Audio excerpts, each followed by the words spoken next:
Hello everyone, welcome back. So today I'm sharing this easy recipe with you, okay?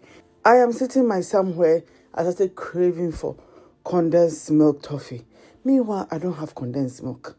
So how does that happen? So I was just sitting and thinking, and I was thinking of caramel. So I decided to use one of my evaporated milks to make this recipe. So join me, let me show you how I did it.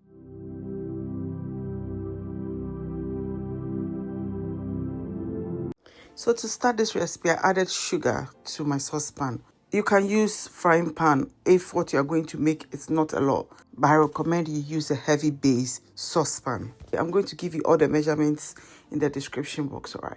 I added some water, about 2 tablespoons of water to my sugar. It was 250 grams of sugar.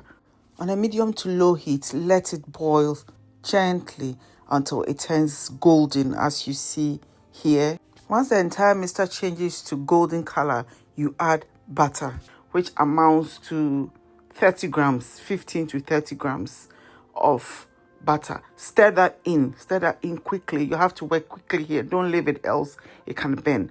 Then you start to add your evaporated milk. Stir. At some point, it will look like it's become watery and nothing is happening.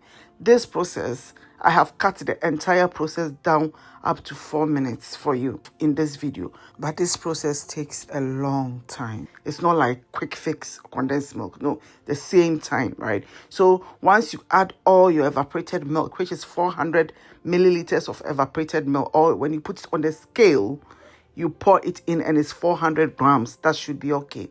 So make sure the liquid will start to boil. You have to be there so that it doesn't boil over. When you see that it's going to boil over, you reduce the heat. That's why you need a bigger saucepan to do this. At some point, what you see is the mixture will be boiling aggressively, like you see now. It's as if it's going to overflow.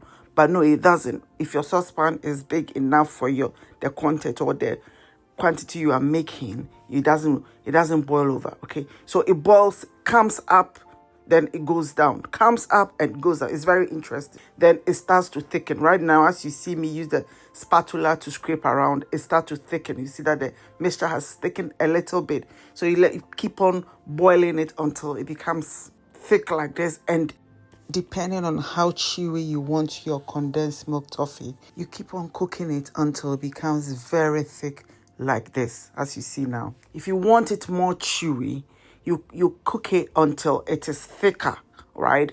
If you want it less chewy, when it's watery, you take it off, let it set, then you cut it.